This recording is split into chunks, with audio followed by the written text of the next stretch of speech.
What would you do if the one thing you trusted most suddenly turned against you? Imagine this. On your wedding day, you're gifted the most beautiful mirror, an heirloom gilded with gold and full of promise. But what if this mirror wasn't a symbol of love, but a tool designed to unravel everything you hold dear?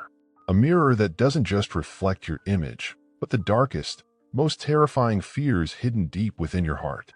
Now picture this. Every time you look into it, you see the one person you love most betraying you. What do you do when love starts to feel like a lie and nothing is as it seems? Curious? You won't believe what happens next. Tell us where you're watching from, and don't forget to like, subscribe, and hit the bell so you don't miss a moment of the suspense. Trust me, you'll want to see this story unfold. The air was thick with excitement in Amani City, a bustling metropolis where the old and new lived side by side. Narrow dirt roads twisted between tall, modern buildings, while the distant sound of drumbeats filled the air. It was the day of Ada and Ikenga's wedding, a day that promised joy, love, and a future together. Ada stood in the courtyard of her family's home, the bright sunlight casting a golden glow on her. Her mother, a small, plump woman with a wide smile, adjusted the intricately tied gelly on Ada's head for the third time. Just perfect, my daughter. You're going to make Ikenga proud? Ada smiled nervously. She had always been the calm one, the one who didn't get swept up in the whirlwind of emotions that weddings often brought. But today was different. Today, she felt a mix of excitement and dread. The dread wasn't about Ikenga, she loved him dearly, but about something deeper, something she couldn't explain. Her heart fluttered when she looked at herself in the mirror. The white lace of her dress sparkled under the morning sun, and the delicate beadwork shimmered like tiny stars. She was beautiful, but there was a coldness in her eyes that she couldn't shake. Outside, Ikenga stood waiting for her. He was tall and broad-shouldered, with a strong jawline and soft brown eyes. He had spent years carving beautiful wooden sculptures, a skill passed down from his father. Today, he wore a cream agbada, embroidered with fine gold thread, the fabric flowing around him like a river. When Ada stepped out, the drums paused. The people gathered in the courtyard gasped in awe. Even Ikenga's breath caught in his chest when he saw his bride. He stepped forward, and their eyes met. "You are more beautiful than I ever imagined," he whispered, taking her hands in his. His voice, deep and rich, carried a warmth that made her heart flutter. Ada smiled, but the smile didn't reach her eyes. She squeezed his hands. "I'm ready. Let's begin our life together." The ceremony was a lively celebration, with laughter, music, and dancing. The air smelled of roasted plantains and spicy pepper soup. Friends and family from all over the city came to celebrate the union of the young couple. Ada felt her nerves easing as she joined in the joy of the day, her heart swelling with love for Ike. Then, just as the ceremony was coming to an end, Aunt Uju arrived. She was a striking woman, tall and regal, with sharp features and an aura of wealth. Her flowing dress was a deep red, and her gelly towered high on her head, a statement of both beauty and power. Her eyes scanned the room, her lips curving into a smile that Ada didn't trust. She had always felt something cold and distant about Aunt Uju, a woman who seemed to have everything but was never truly happy. "Ah, my dear niece," Aunt Uju said, her voice sweet but cold as she approached the couple. "I trust your wedding is as wonderful as you imagined." Ada nodded politely, but Ikenga spoke first. "Thank you for joining us, Aunt Uju. Your presence makes this day even more special." Aunt Uju smiled again, her gaze flickering over Ada as though appraising her. "I have a gift for you both," she said, handing them a large, delicately wrapped parcel. "A gift that will bring you joy, peace, and prosperity." Ada hesitated for a moment, sensing something was off, but she didn't want to appear ungrateful. She carefully unwrapped the cloth, revealing a large, gilded mirror with intricate carvings of twisting vines and strange, ancient symbols. It shimmered under the light as though it held a secret within. Ikenga took the mirror and examined it with admiration. "It's beautiful, Aunt Uju." "Thank you." But Ada couldn't shake the unease that settled in her chest. She felt as if the mirror was watching her, its gaze sharp and penetrating. She caught a flicker of something in its reflection, something that made her blood run cold. But when she looked again, it was gone. Aunt Uju's eyes gleamed. "Place it in your home, dear. It will bring you closer to each other. Remember, mirrors don't lie. Ada forced a smile, but her mind buzzed with questions. What did an uju mean? Why did she feel so unsettled by the mirror? That evening, after the festivities had died down, Ada and Aikna placed a mirror in their living room against the far wall where sunlight would catch its golden surface. The room felt suddenly different, as though the mirror was not merely an object but a presence that belonged to another world. Aikna grinned at Ada. Our first home together, Ada. It feels perfect, doesn't it? Ada forced a smile, though her eyes kept drifting to the mirror. There was something unsettling about it. She wasn't sure what it was. Maybe it was the way the frame glinted in the light, or how the air around it seemed cooler. But she kept quiet, not wanting to voice her unease. That night, after a quiet dinner of rice and stew, the couple retired to bed. As Ada lay beneath the covers, she kept her eyes on the mirror, its surface gleaming faintly in the moonlight that filtered through the window. Slowly, sleep overtook her. In the middle of the night, Ada awoke with a start. The room was still and quiet, except for the faint rustle of wind outside. But the mirror, something had changed. It seemed to be alive. She squinted at its surface, and for a brief moment, she thought she saw Agna standing next to another woman. The woman was tall, with dark, flowing hair and a radiant smile. She was holding Ikenga's hand, and they both looked so happy. Ada's heart sank. She blinked, rubbed her eyes, and when she looked again, the woman was gone, and Aikna was standing alone in the mirror, just as he had been moments before. Shaking, Ada pulled the blanket tighter around her and turned her back to the mirror. It was nothing, she told herself. Just a trick of the light. Nothing more. But the image remained in her mind, like a shadow that wouldn't leave. The following morning, Ada tried to shake off the feeling of unease. The sun was shining, and the day seemed like any other. But something was different. She found herself avoiding the mirror, almost as though it might reveal more troubling things. Aikna, meanwhile, seemed to have no such worries. He went about his day, carving his wooden sculptures and making plans for their future.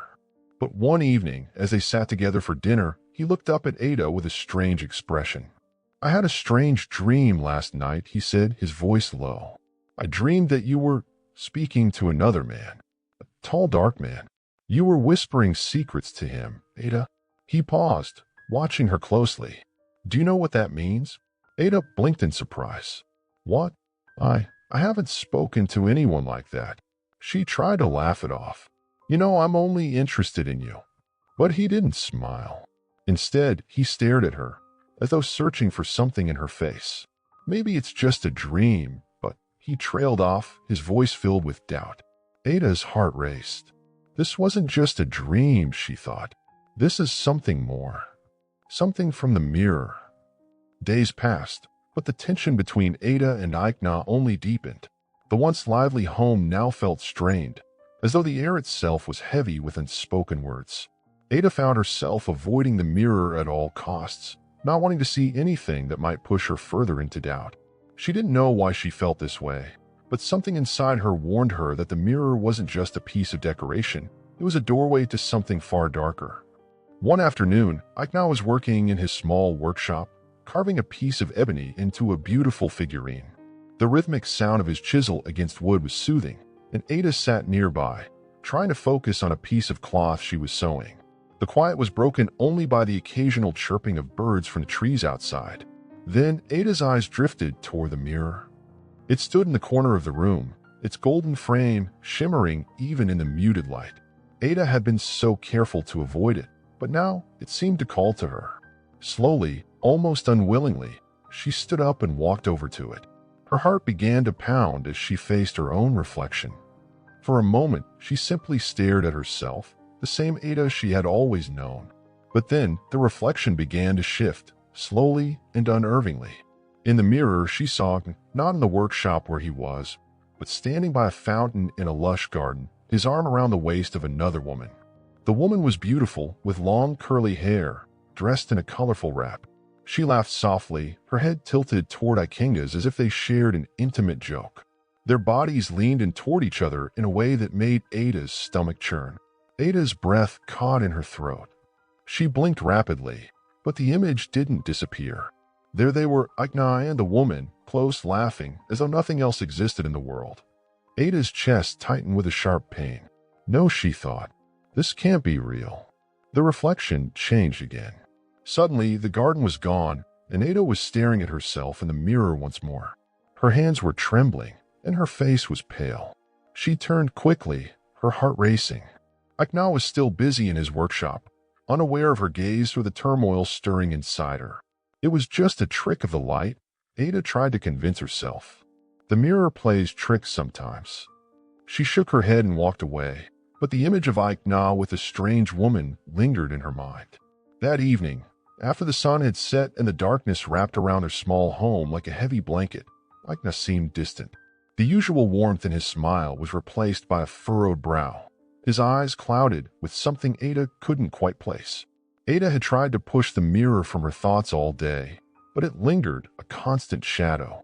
As she sat across from Agba at the small wooden table, her hands nervously folded in her lap, she noticed how his eyes darted toward her, then quickly away.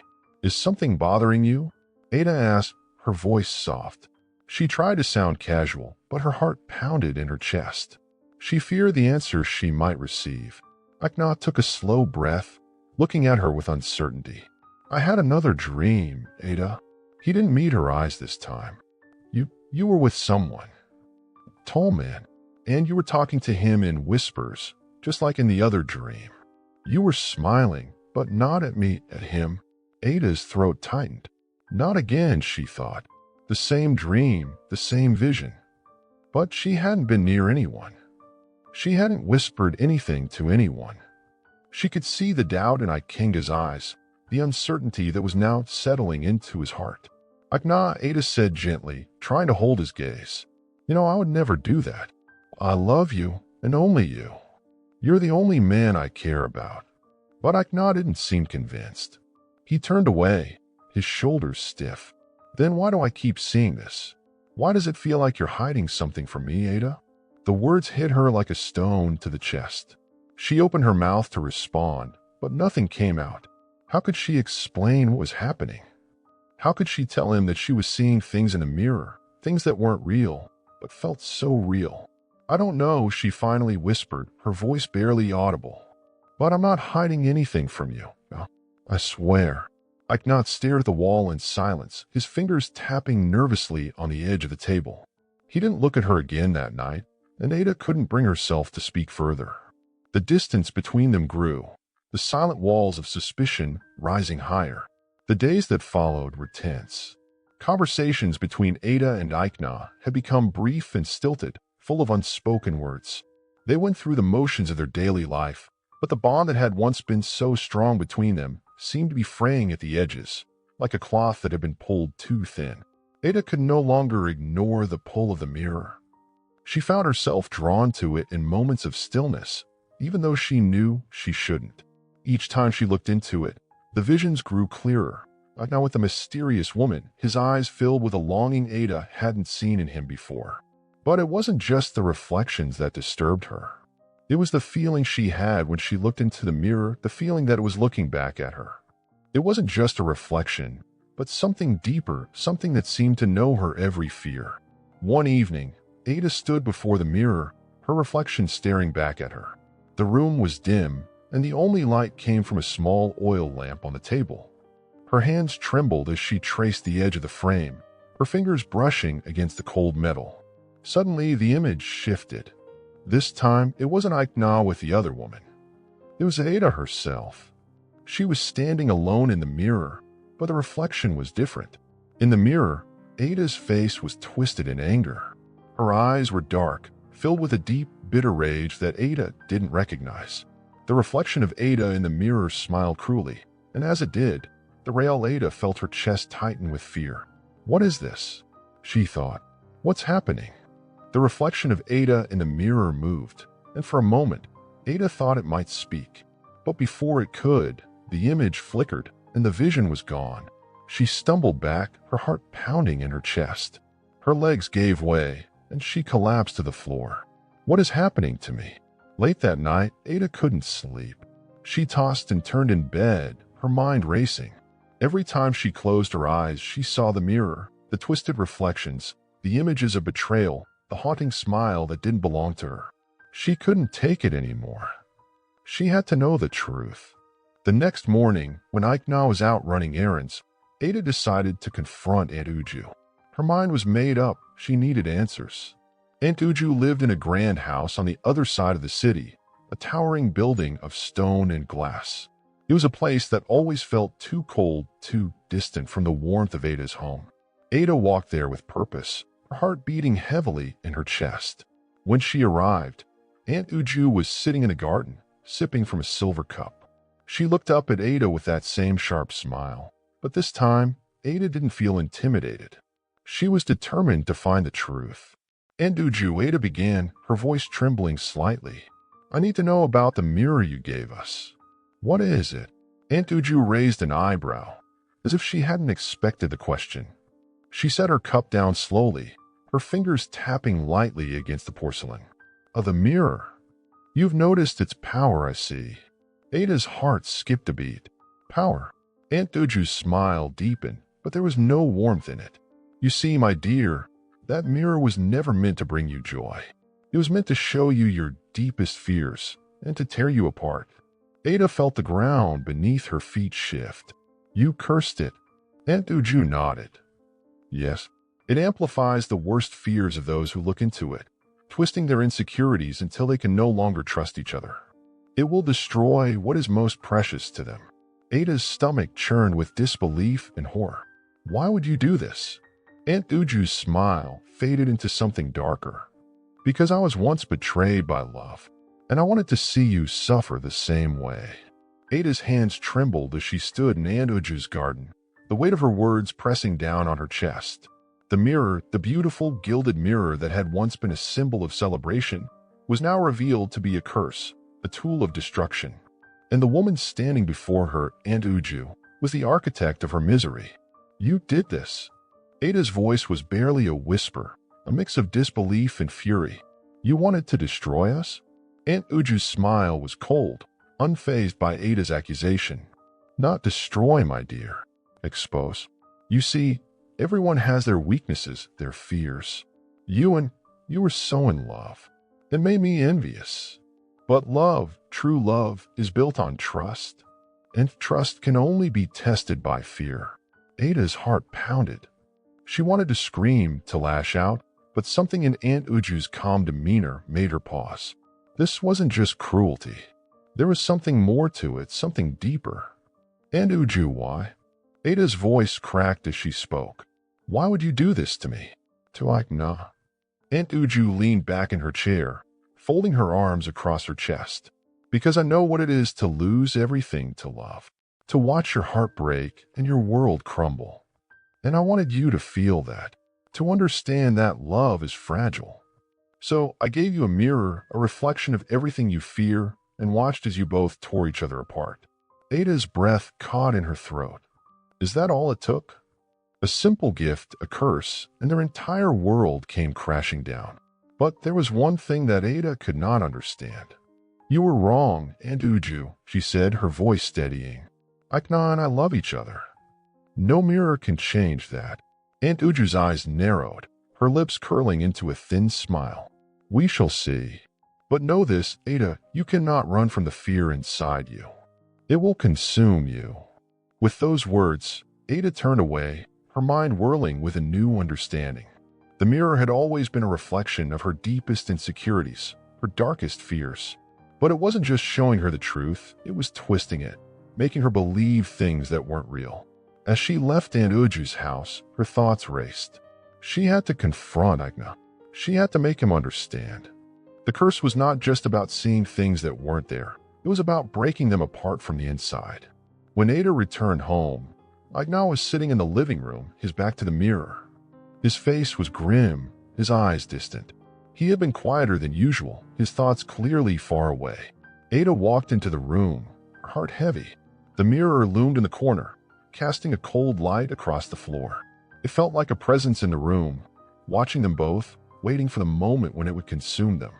Agba, Ada said softly, her voice tinged with both fear and determination. We need to talk. Agba turned slowly, his eyes meeting hers with a mixture of exhaustion and confusion. "But about the dreams." "No," she cut him off gently, stepping closer to him. "It's not just the dreams. It's the mirror. It's doing this to us." Agba looked at her, his brow furrowed. "What do you mean?" "The mirror, it's cursed," Ada said, her voice breaking. "Aunt Uju gave it to us. She cursed it to make us see our worst fears. It's not real. What we're seeing, what you're seeing, it's all a lie." Agba stood up, his hands shaking. You're telling me this was all a trick? All of it?" I didn't want to believe it either, but Ada's words caught in her throat. "It's true. It's been twisting our minds, making us doubt each other." Agba took a step back, his face pale. "And now you're telling me that everything we've been feeling is nothing but a lie? I know it's hard to believe, but..." Agba raised his hand, cutting her off. "Hard to believe? Ada, I've seen you with him. I've seen you with someone else. And now you're telling me it's all a lie." "Agba, please," Ada pleaded, her eyes filled with desperation. "I love you. I only want you. This is the mirror. It's showing us things that aren't real." Agba's eyes flickered with doubt, but there was something else, something darker, lurking beneath his gaze. He turned slowly to look at the mirror. "Then why does it feel so real?" Ada's breath hitched. She knew exactly what he meant. The mirror didn't just show their fears. It fed on them, grew stronger with every doubt, every whispered word, every silent accusation. "Agba," Ada said, her voice trembling, "we have to break it. We have to destroy it, or it will destroy us." Agba looked at her, his expression torn. "But if we destroy it, what will happen to us?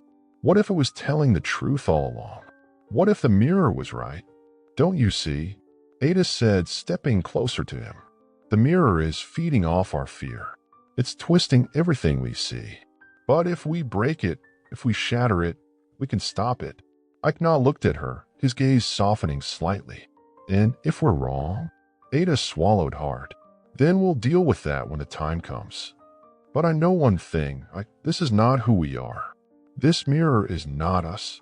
For a long moment, there was silence between them. The air felt thick, heavy with the weight of their choices. Then, slowly, nodded. "All right," he said quietly. "Let's break it." They stood together, facing the mirror. Ada's heart raced, her hands trembling at her sides. The mirror had been a gift, a symbol of hope, a promise of joy on their wedding day.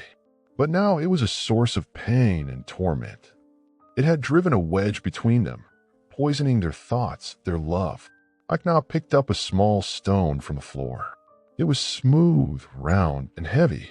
He held it in his hand, his grip tightening as he looked at Ada. "You're sure?" he asked, his voice hoarse. Ada nodded, her breath shallow. "We have to do this. For us." With a single, powerful movement, Agba hurled the stone at the mirror. The glass shattered with a deafening crash, sending shards flying in all directions. Ada gasped, her heart pounding at her chest as she watched the mirror's surface crack, splinter, and crumble. As the last of the glass fell to the floor, the room fell silent. The strange, oppressive presence in the air seemed to lift. The coldness that had once filled the room was gone, replaced by the warmth of their presence. Agba turned to Ada, his face pale but resolute. "It's over. It's finally over." Ada's hands were still shaking, but she reached out to him, her fingers brushing against his. "We're going to be all right, Agba. We're going to make it through this." But even as she spoke the words, she couldn't shake the feeling that something was still wrong.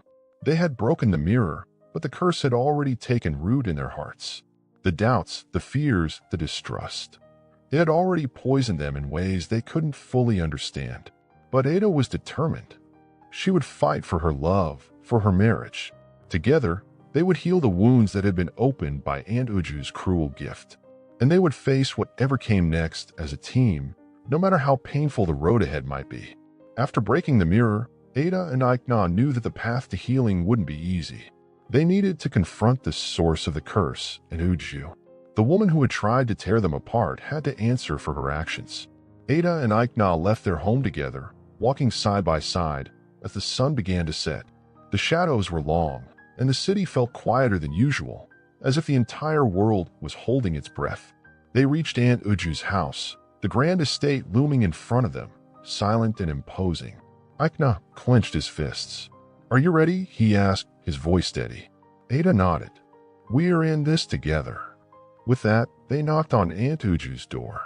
The grand house of Aunt Uju stood before them, its towering structure and ornate gates seeming to mock Ada and Ikna.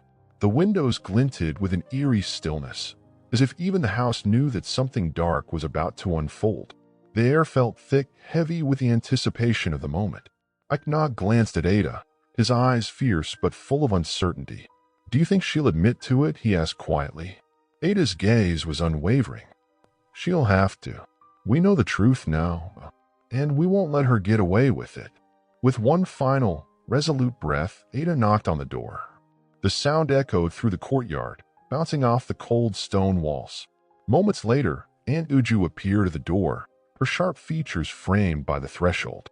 Her smile was as cold as ever, but there was a flicker of something else in her eyes, a hint of surprise, maybe even regret. "Ada, now," Aunt Uju said smoothly, her voice betraying none of the tension that hung in the air. "What brings you to my home today? Come in, please." Ada stood tall, her posture strong, but her heart beat wildly in her chest. "We need to talk, Aunt Uju," she said firmly. "It's about the mirror."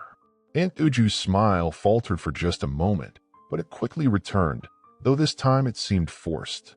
"The mirror? What of it?" Ikna stepped forward, his voice low, but filled with an undeniable strength. "Don't play coy with us, Aunt Uju. We know what you've done. The mirror was cursed. You used it to tear us apart. You've poisoned our marriage with your lies and deceit." For a brief moment, Aunt Uju said nothing.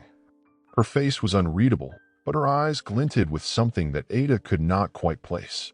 Then, with a sigh, Aunt Uju stepped aside, allowing them to enter. "Come in, then. Let us talk," she said in a tone that was strangely calm, almost too calm. Once inside, Ada and Ikna stood in Aunt Uju's grand sitting room, the opulence of the space seeming to mock them as they stood there, facing the woman who had nearly destroyed everything they held dear. The walls were lined with exquisite paintings and delicate antiques, but the room felt cold, distant, much like Aunt Uju herself. Aunt Uju sat down in a velvet armchair, crossing her legs with a grace that betrayed none of the turmoil bubbling underneath. "I see you've come to confront me," she said, her voice smooth as silk. "Very well. But know this, whatever you think you know, whatever suspicions you've formed, they are all part of the game you've played with the mirror." Ikna clenched his fists. "Aunt Uju, why? Why would you do this to us?" he demanded. "You gave us that cursed mirror. You turned our fears against us, made us doubt each other." Aunt Uju's eyes narrowed, and her lips twisted into a faint, almost pitying smile. "You're both so naive. Do you think love can survive without being tested? Without facing the darkness that lurks inside all of us? I gave you the mirror so you could truly understand each other. What is love, if not something that can be broken, something fragile?" The mirror exposed the truth. Ada stepped forward, her voice trembling but steady. "The truth? You twisted our minds, made us see things that weren't real. You didn't give us a chance. You wanted to destroy us from the start." For the first time, Aunt Uju's composure faltered. Her gaze grew colder, more intense. "Destroy you?" she scoffed. "No, Ada. I wanted to reveal you. To force you both to confront the darkness that hides in your hearts." Ikenga's voice was filled with disbelief. "So, it was a test? You wanted us to suffer? To destroy everything we had?"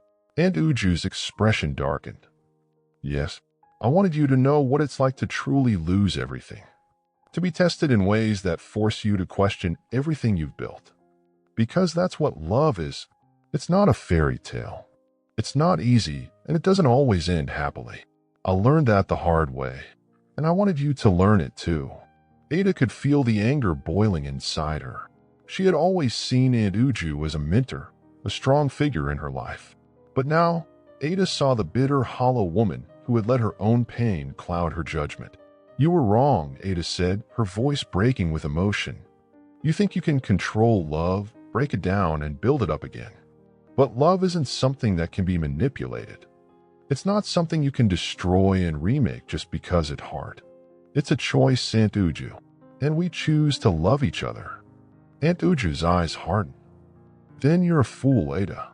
A fool to believe in something as fragile as love. You may think you've broken the curse, but it's already inside you. You'll never be the same again. Aikna stepped forward, his eyes filled with an intensity Ada had never seen before. We'll be fine, Aunt Uju. We've faced your test, and we've passed it. You wanted to break us, but you've only made us stronger. For a moment, Aunt Uju remained silent, her face unreadable. Then she slowly stood, her back straight. We shall see. We shall see. Her voice was almost a whisper now, and Ada could feel the weight of her words like a shadow hanging over them. The confrontation with Aunt Uju left a bitter taste in Ada's mouth. She had hoped for an apology, for some sign of remorse from the woman who had tried to tear apart her marriage. But there was no apology, no acknowledgement of the pain she had caused. Instead, there was only the cold, calculated cruelty of someone who had never understood what it meant to truly love. As Ada and Aikna left Aunt Uju's house, the weight of the conversation still lingered in the air. The evening had fallen, and the streets were bathed in a soft glow of lanterns, their flickering light casting long shadows on the ground. Akinga's hand found Ada's, and she squeezed it tightly. We're free now, he said softly, though there was a hint of uncertainty in his voice. Ada nodded, though her heart still ached. Yes, but we have to rebuild. The curse might be broken, but we've still got a lot of healing to do. They walked in silence, side by side, the city bustling around them but feeling distant, like a world apart. The future was uncertain, but one thing was clear. They were in it together. Ada's thoughts swirled with the truth of Aunt Uju's words, the darkness, the fear, the doubts that had crept into their hearts. But she knew now more than ever that love was not just about the easy moments. It was about choosing each other through the hardest times, through the doubts and through the fears. Aikna stopped suddenly, pulling Ada to a halt. He looked at her, his face softening. We'll make it through this, Ada. Together. She smiled through the tears in her eyes, nodding. Together. And as they walked home, the shadows of the past seemed to recede, replaced by the light of their love, strong enough to withstand whatever challenges lay ahead. Ada and Ikenga's journey wasn't over. The road to healing would be long and fraught with obstacles, but they had begun the process of rebuilding. The mirror's curse had been broken, but the lessons learned from it, about trust, love, and vulnerability, would stay with them forever. As they returned to their home, the once ominous presence of the mirror was now gone. The room where it had stood felt empty, but also lighter. Ada and Aikna knew they would have to face the aftermath of their experience, the fears, the doubts, the pain, but they were no longer afraid. Together, they would write a new chapter of their story, one built not on fear or mistrust, but on the unwavering strength of love. So, what do you think? Could a single gift really destroy everything? Or is love stronger than the darkest of curses? Ada and Aikna have faced their fears, but what's next for them? Let us know your thoughts in the comments below. Did you see the twist coming? And if you enjoyed this journey, don't forget to like, subscribe, and ring the bell for more suspenseful stories. We've got plenty more surprises in store, and you won't want to miss a single moment. Thanks for watching, and stay tuned for what's next. You never know what will happen next.